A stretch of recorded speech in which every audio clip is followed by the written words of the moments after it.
안녕하세요. 여러 사연 들으면서 저도 언젠가는 이야기할 소재가 있을까 싶었는데 얼마 전 돈 욕심에 눈이 먼 형님 덕분에 평범치 않은 사건이 생겨 이렇게 사연을 보내보게 되었어요. 당시에는 심각하기도 하고 걱정도 되었는데 지금에 와서 보니 어처구니 없기도 하고 큰일이 아니구나 하는 생각이 드네요. 저는 30대 후반 전업주부인데요. 결혼 생활을 해보니 남편과의 관계도 중요하지만 시댁과 사이가 틀어지거나 좋지 않은 집안들도 주변에 흔하게 보이더라고요. 그래서 결혼 초반에 걱정을 많이 했는데 걱정할 필요가 없게 만들어준 사람이 지금의 남편이에요. 신랑은 별 볼 일 없는 평범한 회사원이지만 막둥이로 사랑을 많이 받고 자라서인지 애교도 많고 저희 가정뿐 아니라 양가 가족들을 잘 챙기는 덕분에 저도 시댁에 적응을 잘할 수 있었어요. 더군다나 시어머님도 저를 많이 아껴주셔서 저도 시어머님을 친정엄마처럼 사랑하고 존경하게 되었어요. 시댁에 딸이 없어서인지 지금도 친딸과 엄마처럼 집에 자주 찾아뵙고 데이트도 많이 하고 있답니다. 또 대화가 많이 없는 친정도 저와 신랑이 있으면 웃음꽃이 끊이지 않을 정도로 신랑은 집안에 없어서는 안 될 고마운 존재가 되었답니다. 남편과 이런 결혼 생활을 하는 것이 제게는 더욱 꿈만 같은데요. 왜냐하면 제가 어릴 때 저희 집은 사정이 여의치 않아서 부모님은 서울로 돈을 벌러 가시고 저와 언니는 큰엄마 댁에 맡겨져 눈칫밥을 먹고 자랐어야 했기 때문이에요. 저희는 엄마 아빠의 사랑이 가장 필요한 나이에 관심과 사랑을 받지 못하고 바쁜 부모님의 뒷모습만 보며 일찍 철이 들었어야 했어요. 나이에 맞는 모습보다는 늘 어른스러운 척하며 지냈던 날들이 많았던 것 같아요. 큰엄마는 가뜩이나 삶이 힘들고 팍팍한 상황에서 저와 언니까지 맡게 되어 힘에 부치셨던 것 같아요. 그래서 저희 밥상에는 항상 콩자반이나 김 정도만 내어주시고 고기 반찬이나 계란말이 같은 음식은 자기 식구들에게만 몰래 내어주셨어요. 어린 마음에 그게 어찌나 서러웠던지 빨리 어른이 되어서 큰엄마 댁을 벗어나고 싶었어요. 사촌 언니도 저희를 밖에서 만나면 남을 보듯 무시했고 한 번은 거지자매 지나간다 라고 뒤에서 욕하는 것도 들었어요. 어린 마음에 했던 행동이었겠지만 그때를 생각하면 아직도 수치스러운 기분이 들어요. 저희는 화장실을 쓰는 것이나 잠자는 것까지 눈치가 많이 보였는데요. 큰엄마네 식구들이 화장실을 다 쓰고 난 뒤에 저희가 화장실을 쓰거나 등교하는 날은 무조건 새벽에 일어나 가장 먼저 조용히 씻고 나왔어야 했어요.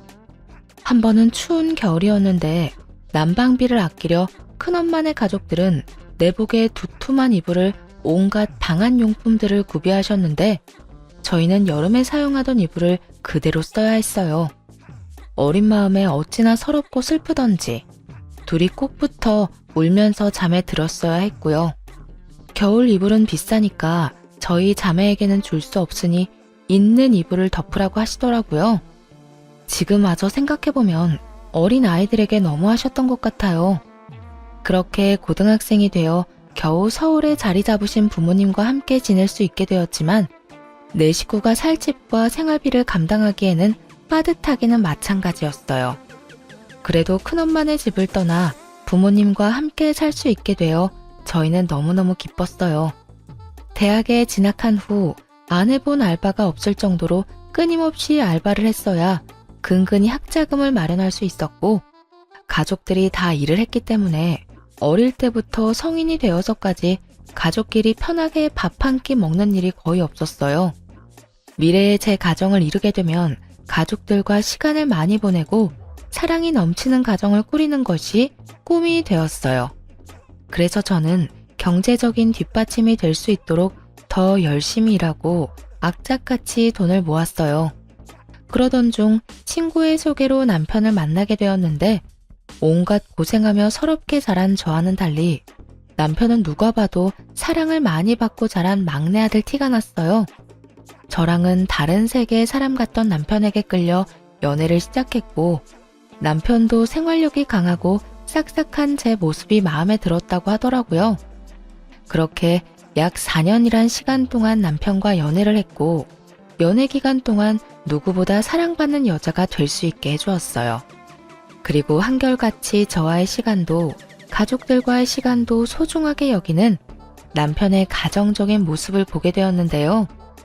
만약 이 사람과 가정을 꾸린다면 내가 꿈꾸던 가정을 이룰 수 있겠다는 확신이 들어 4년 연애 끝에 결혼을 결심하게 되었어요. 그렇게 결혼을 결심한 뒤 우연히 남편을 소개해줬던 친구를 통해 남편의 집안이 제가 생각한 것보다 훨씬 부유하다는 것을 알게 되었어요. 사실 괜찮은 정도라고는 알았지만 경제력으로 동네에서는 꽤나 유명한 모양이었어요. 그에 반해 저희 집은 그때까지도 살림이 여의치 않아 저의 결혼식까지 부담스럽게 생각하셨어요. 혼수나 예단을 그때 당시에는 지금처럼 생략하는 분위기가 아니었기 때문에 부모님도 걱정이 되셨나 봐요.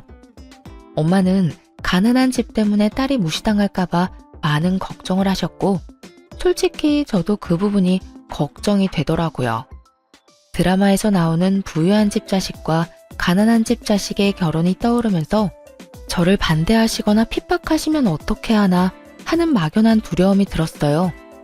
그래서 남편에게 우리 집안이 남편 집안에 비해 너무 기우는 것 같다며 걱정을 내비치자 남편은 제 생각을 이미 예상하고 있었다는 듯 어릴 때 이야기를 해주었는데, 남편이 어릴 때 아버지와 어머니가 이혼하셨고 이후 꽤 오랜 시간 동안 저희 집처럼 형편이 어려웠다는 이야기를 해주었어요. 대령아, 우리 엄마도 우리 때문에 고생 많이 하셨는데 내가 고등학생 때까지만 해도 우리 셋이 바퀴벌레 나오는 단칸방에 살았었어. 옷 말릴 곳도 없어서 빨래를 해도 옷에서 쾌쾌한 냄새가 나더라. 그래서 학교 다닐 때 거지라고 많이 놀림받았었어. 지금은 어머니 덕분에 집이 많이 나아진 거지. 우리 집 얼마 전까지도 힘들었다니까. 그리고 누구보다 혜령이 입장 잘 이해해 주실 분이 우리 엄마니까 괜찮을 거야. 오빠도 중간에서 잘할게. 고마워. 나도 오빠를 믿는데 그래도 내가 괜히 위축되는 건 어쩔 수 없나 봐. 그래, 맞아. 충분히 그렇게 생각할 수 있어. 우리 집도 똑같았다니까. 만약 내가 혜령이 입장이었어도 똑같았을 거야. 너무 걱정하지 말고. 문제가 생기면 서로 의지하면서 해결해 나갈 수 있을 거야.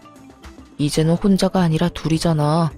남편은 어머님이 고생하신 일들에 수확을 거둬서 괜찮은 살림이 되었지만 예전엔 저희 집안과 다를 것이 없었다고 이야기해주며 문제가 생기면 함께 이겨나가자고 약속하면서 불안한 저를 다독여 주었어요.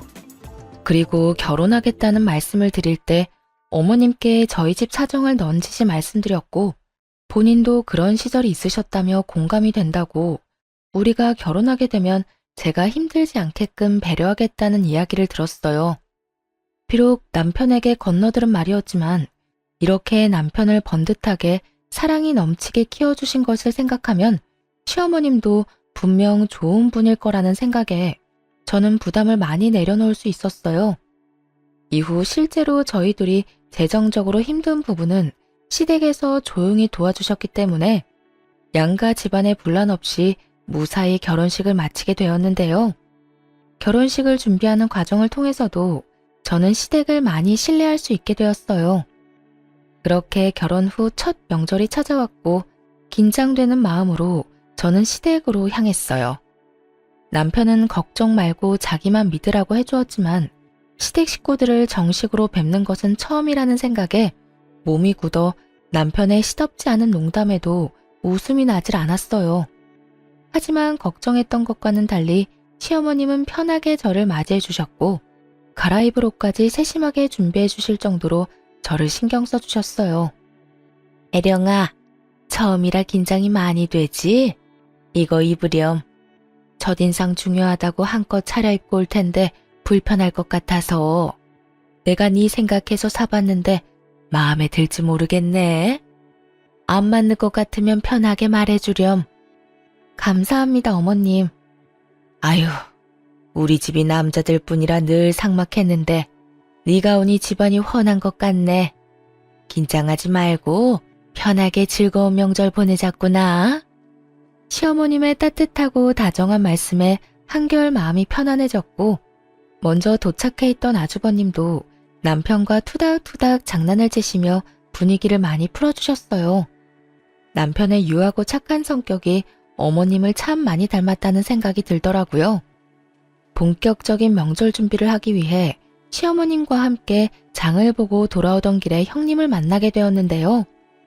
유하고 동글동글한 아주버님 인상과는 달리 형님은 마른 체격에 미간 사이에 깊은 주름까지 있어 겉으로 봤을 때 굉장히 까칠해 보이셨어요. 계속 인상을 쓰고 계셨는데 그래서인지 인상이 더 안 좋게 보였어요. 아니나 다를까 형님은 짐을 들고 있는 저희를 본체만 채 무심하게 인사를 하고 혼자 빠르게 집으로 들어가더라고요. 어른이 짐을 들고 계시는데도 무심하게 지나치는 형님을 보고 당황한 저는 시어머님 눈치를 살폈지만 어머님은 크게 개의치 않으신 듯 보였어요.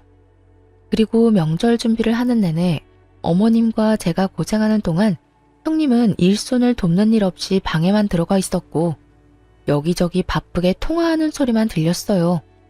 식사 시간에도 저와 어머님이 식사를 차리는 것을 오히려 당연하게 생각하는 듯 밥상이 다 차려져야만 방에서 나와 자리에 앉으시더라고요. 화기애애하게 식사하는 도중에도 가족이 무슨 말을 하는지 관심 없다는 듯이 핸드폰만 만지작거리면서 깨작깨작 밥술을 뜨는 형님 때문에 다들 살살 눈치를 보는 것 같았어요. 어머님, 근데 명절이라고 이렇게 여자들이 밥상 차리고 아직도 이러는 게 말이나 돼요? 그냥 밖에 나가서 외식 한번 하고 얼굴 보면 끝이지. 가끔 보면 우리 가족들도 너무 구시대적인 것 같아요. 그리고 자기는 언제까지 여기 있을 생각이야? 나 너무 바쁜데 이제 슬슬 일어나지? 자기 왜 그래? 엄마랑 재수씨가 힘들게 차린 음식인데. 그리고 요즘 바빠서 가족들끼리 모이기 힘든데 명절이라는 핑계로 만나서 집밥 한 끼 먹는 게 더 좋지. 그치 동생아? 오랜만에 동생 얼굴도 보고 재수씨도 보고 말이야. 어머 그래? 그렇게 좋으면 다음부터는 자기 혼자 오면 되겠다. 어머님, 제가 요즘 바빠서 정신이 좀 없어서요. 너무 언짢게 생각하지는 마셔요. 솔직히 오늘 안 오려고 했는데 이가 억지로 끌고 온 거라서 이해 좀 해주세요. 형님의 말 몇 마디가 그나마 유지하고 있던 평화의 찬물을 끼얹었어요. 이후에도 어머님과 제가 고생하면서 차린 음식이 너무 짜다며 투정을 부리질 않나 은근히 시댁을 무시한 듯한 발언도 서슴지 않고 하더라고요. 아휴, 저희 부모님이 이런 음식 보시면 깜짝 놀라실 것 같아요. 하긴 자기도 그냥 평범하니까 기대하면 안 되는데 내가 자꾸 이러네. 그만해 좀. 아주버님은 계속 말을 끊으며 형님께 눈치를 줬고 저희 남편도 언짢아하는 티를 냈지만 형님은 아랑곳하지 않고 하고 싶은 말을 하시더니 이내 일어나 집에 먼저 가겠다며 떠나셨어요. 어머님은 그런 형님을 크게 신경 쓰는 것 같지 않으셨지만 속으로는 형님을 좋아하지 않으시는 것이 느껴졌어요. 저도 형님과의 첫 만남이었지만 형님이 별로 마음에 들지 않았어요. 어머님께 틱틱거리는 것도 마음에 들지 않았고 여러 사람 기분 상하게 하는 데에 특별한 능력이 있나 보다 하는 생각이 들었죠. 그렇게 저의 첫 명절이 지나가게 되었어요. 긴장했던 것이 무한할 정도로 시댁 식구들이 저를 편안하게 해주셔서 앞으로는 걱정할 필요가 없겠다는 생각이 들었어요. 어머님도 주차장까지 배웅을 나와주시고 집에서 먹을 반찬이나 음식을 바리바리 싸주셨어요. 저는 괜찮다고 손사래를 쳤지만 완강한 어머님에 받아올 수밖에 없었어요. 차를 타고 돌아오는 길에 남편에게 들어보니 아주버님도 남편과 같이 평범한 회사원이라고 하더라고요. 반면 형님은 잘 나가는 치과 의사였기 때문에 이전에도 형님이 아주버님을 무시하는 일이 많았대요. 그래서 시댁에 와서도 손에 물 한 방울 묻히지 않으려고 한다는 거예요. 어머님과 남편은 아주버님 입장을 생각해서 형님을 참고 있고 아주버님도 그 상황을 잘 알아서 웬만하면 형님을 집에 잘 데려오지 않으려고 하는데 저희가 결혼하고 보내는 첫 명절이라 얼굴이라도 같이 봐야겠다는 생각에 형님을 억지로 데리고 온 것이었어요. 형님이 떠난 후 아주버님은 어머님께 죄송하고 저희에게도 미안하다고 말씀하셨지만 저희는 오히려 아주버님이 걱정될 뿐이지 마음 쓰지 마시라고 말씀드렸어요. 그렇게 명절이 무사히 끝나고 아주버님 내외 일로 속상하셨을 어머님의 마음을 풀어드리고 싶었던 저희 부부는 어머님을 모시고 가까운 근교로 식사를 하게 되었는데요. 바람을 쐬는 동안 어머님께서 어려운 시절에 있었던 일들을 말씀해 주셨어요. 어머님도 홀로 자식 둘을 키우시면서 사기를 당하기도 하고 사업이 망해 모아놓았던 돈도 다 잃어보고 빚더미에도 앉아보는 등 힘든 일들이 정말 많으셨더라고요. 이야기를 듣는 저와 남편의 눈시울이 금세 붉어지자 어머님은 늙은이 이야기 듣고 울지 말라며 지금은 이렇게 번듯하게 아들 둘 키워 잘 살고 있지 않냐며 다 지난 일인데 괜히 이야기를 꺼냈다며 여유롭게 웃으셨어요. 어머님이 겪으셨던 일에 비하면 저의 일화는 아무것도 아니지만 어릴 때 큰엄마네 얹혀 살았던 일들과 집안이 기울어 힘들었던 이야기를 꺼냈고 어머님 눈에도 어느새 눈물이 맺히셨어요. 그러면서 말해주신 말들이 저에겐 참 힘이 되더라고요. 그런 일들이 있을 때 잘 버티면 이상하게 좋은 일이 오더구나. 힘든 일 이후에는 꼭 좋은 일이 오니까 대령이 너도 앞으로는 좋은 일들만 가득할 거야. 저는 어머님의 말씀에 감동을 받아 참았던 눈물이 왈칵 났어요. 그 대화를 계기로 어머님과 저의 사이는 더욱 가까워지게 되었고 저에게 그날은 어머님께 따뜻한 사랑을 받았던 추억으로 오래도록 기억되는 날이 되었어요. 식사하는 내내 아주버님 내외에 대한 이야기는 꺼내지 않았고 어머님도 굳이 말씀하지 않으셨지만 저희가 부족하게나마 어머님을 위로하고 싶어 한다는 사실을 느끼셨는지 저희에게 고맙다는 말씀을 계속하셨어요. 시간이 지나 형님 해프닝은 잊혀가며 평소처럼 알콩달콩 지냈는데요. 하루는 웬일인지 형님께 먼저 전화가 왔어요. 아주버님과 해외에 나갈 예정이라 그 기간 동안 강아지를 돌봐달라는 부탁을 하려 전화를 했더라고요. 저는 그다지 내키지 않았지만 평소 강아지를 좋아했고 아주버님을 생각해 형님 내외 여행 기간 중 저희 집에서 강아지를 돌보기로 했어요. 남편과 함께 매일 강아지를 산책시키고 목욕도 시켜주면서 나름 재미있는 시간을 보냈던 것 같아요. 형님 내외가 여행해서 돌아오는 날, 역시나 저희의 예상대로 아주버님 혼자 강아지를 데리러 저희 집에 오셨어요. 오랜만에 뵙는 아주버님과 여행 이야기도 들을 겸 차를 한 잔 내어오는데 아주버님께서 형님과 이혼을 하고 싶다는 말씀을 조심스럽게 하셨어요. 나 정말 아내랑 이혼하려고. 재수 씨는 앞에서 이런 이야기해서 부끄럽네요. 아주버님, 그런 말씀 마세요. 서로 맞지 않으면 이혼하는 거죠. 요즘 세상에 그런 게 부끄러운 일인가요? 오히려 합리적이고 좋은걸요. 그렇게 말해주니 고맙네요. 민호야, 네가 결혼을 참 잘했다. 나는 아내 때문에 어머니께 걱정만 끼쳐드린 것 같은데 재수 씨는 항상 우리 어머니께도 너무 잘해주시고 우리 민호한테도 잘하고 항상 고마워요, 재수 씨. 별 말씀을요. 시댁에서 너무 잘해주셔서 오히려 제가 감사한걸요. 아주버님은 형님과 더 이상 같이 사는 것은 의미가 없는 것 같아 여행 중에 이혼을 요구했지만 형님은 아주버님과 이혼을 하지 않겠다고 했대요. 그 이유는 다름 아닌 돈 때문이었는데요. 시댁이 부유하다는 것은 알았지만 실제로 시어머님은 꾸준한 부동산 경매로 자산을 불려오셨고 가지고 계신 부동산만 수십 채라고 들었어요. 상가 건물만 5채가 넘는다는 이야기를 들었지만 구체적으로 자산의 규모가 어느 정도인지는 정확히 알지 못했는데요. 이 사실을 대략 알고 있던 형님도 시어머니가 돌아가시게 되면 어머님 유산이 대부분 아주버님께 올 것이라고 생각했고 유산을 받은 이후에 이혼하게 되면 위자료를 한 푼이라도 더 받을 수 있을 거라는 생각에 이혼하지 않겠다고 버티고 있는 것이었어요. 평소 형님이 가정주부인 저를 무시하는 이유도 별 볼 일 없는 가난한 집안 출신이기 때문에 애초에 어머님 성에 차지 않을 것이라 생각했기 때문이었어요. 그 사실을 알게 된 저희 신랑은 화가 머리끝까지 차올라 당장이라도 형님 병원에 찾아가 당장 이혼하라고 말하겠다며 난리쳤지만 아주버님과 형님의 일이니까 우리가 선뜻 나서지 말자고 말려 겨우 마음을 가라앉혔어요. 결혼한 지 1년 정도 되어갈 즈음 감사하게도 저희에게 아이가 생겨 사이가 더 돈독해졌지만 아주버님 내외는 사이가 더 나빠져 아예 따로 살고 계신다는 이야기를 듣게 되었어요. 출산을 하고 얼마 지나지 않았을 때 친정엄마가 유방암 판정을 받으셨다는 연락을 받게 되었어요. 아이가 태어난 지 얼마 되지 않았던 상황이었고 가뜩이나 외벌이라 넉넉지 않았던 저희 살림에 수술비를 감당하는 것은 무리였어요. 수술비뿐 아니라 엄마 병원도 제대로 찾아가기 힘든 상황이었기에 가슴이 턱턱 막혔어요. 저는 무직자 대출이라도 받아보려고 아이를 돌보면서도 여기저기 알아보았지만 갓 태어난 아이를 돌보는 일도 벅차 너무 막막했어요.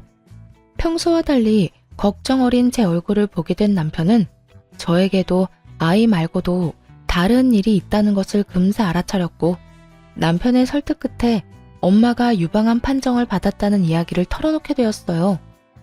사실 우리 엄마 유방암이래. 나 너무 걱정돼. 나이도 있으시고 혹시나 수술 잘못되면 어떡하지? 우리 집 수술비랑 치료비 감당할 상황이 안 될 텐데 우리도 별이 때문에 돈 많이 써서 요즘 많이 빠듯하잖아. 그래서 아기 보면서도 걱정이 돼서 자꾸 눈물이 나. 바로 말 못해서 미안해. 여보한테 짐이 될까봐 말하기 어려웠어.